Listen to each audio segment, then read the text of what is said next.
Botswana एक जगह है साउथ अफ्रीका के पास में। वहाँ के लोकल लोगों के अनुसार वहाँ पर 360 से अधिक हाथियों की एक रहस्यमय तरीके से मौत हो गई है। United Kingdom charity national park ऋषि के अनुसार कुछ हाथियों की बॉडी हॉल के पास घिसी हुई पाई गई और कुछ हाथी उनके चेहरे पर गिरते हुए यानी कि मुंह के बल गिरे हुए पाए गए। वहाँ के लोगों ने बताया कि हाथी फिजिकल रूप से बहुत कमजोर दिखाई दे रहे थे, वो गोल गोल घूम रहे थे, वो अपना दिशा चेंज करने में असफल थे और जब उन हाथियों को चोट लगी थी उसका इफेक्ट बाकी जानवरों में बिल्कुल नहीं दिखाई दिया गया। वहाँ पे सिर्फ हाथी ही मारे गए, बाकी जानवर आराम से घूम रहे थे। और बोत्सवाना की गवर्नमेंट हाथियों के मरने की वजह को जांच कर रही है, लेकिन इसका पता अभी तक नहीं चल पा रहा है। ये बहुत बुरा हुआ है, इतने सारे हाथी अचानक कैसे मर सकते हैं। बोत्सवाना में 1,30,000 अफ्रीकी हाथियों का घर है, बाकी कंट्री के मुकाबले में से बहुत ज्यादा है। और जहाँ पर 360 हाथी से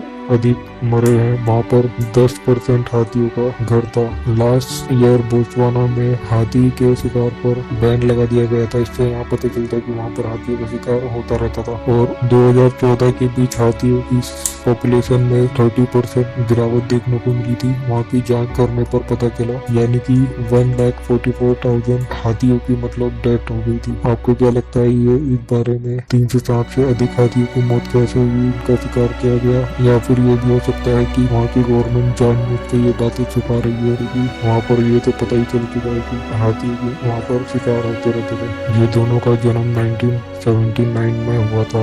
जब ये पैदा होने के बाद 4 हफ्ते के थे तभी ये दोनों अलग हो गए थे और ये 39 साल बाद मिले, जो दिखने में बिल्कुल सेम है। और 37 साल तक एक दूसरे के बारे में नहीं जानते थे और ना ही कभी मिले थे। ये दोनों दूसरे को देखकर अचानक से हैरान हो गए क्योंकि ये बिल्कुल सेम थे, इनके नाम भी सेम थे और इन दोनों को अडॉप्ट किया गया था। दोनों को मैथ और कारपेंटरी करना बहुत पसंद है और दोनों ने सिक्योरिटी करियर में काफ़ी हाथ पैर मारे थे।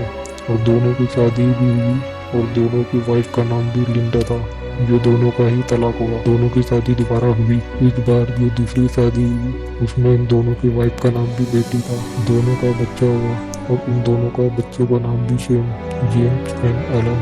ये बहुत बड़ा इत्तेफाक है जो 100 में से 1% होता है। एक दिन लोरा के हस्बैंड जैक ने उसको छोड़ दिया, को अंदाजा नहीं था कि मेरे पति ऐसे छोड़ देंगे। पर उस दिन लौरा बहुत एक्साइटिंग थी क्योंकि उसे गुड न्यूज शेयर करनी थी अपने हस्बैंड को। जैक ने अपनी सिस्टर के लिए अपनी वाइफ को छोड़ दिया था। उसने सोचा कि अपनी वाइफ को छोड़ने का सही तरीका बताने का है, लेटर लिख के दे दूं। तो उसने मतलब एक लेटर लिख दिया और वहाँ पे छोड़ दिया। हालांकि जैक को अंदाजा नहीं था जिस टाइम वो उस लेटर को लिख रहा है उस टाइम का मतलब जिंदगी बदल सकती थी। जब लौरा ने लेटर पढ़ा तो वो शॉक हो गई क्योंकि एक तरफ उसके पास गुड न्यूज भी थी और दूसरी तरफ उसे अपने पति का लेटर पढ़ने का दुख। और गुड न्यूज ये थी कि लौरा एक लॉटरी जीत चुकी थी, वो भी $4 मिलियन की। उसके पास बहुत पैसा था, इतना पैसा आ गया था कि वो बैठे बैठे आराम से पूरी जिंदगी काट सकती थी अमीरों की। और यही बात वो अपने पति को बताना चाहती थी। लौरा ने अपने पति जैक को एक लेटर लिखा,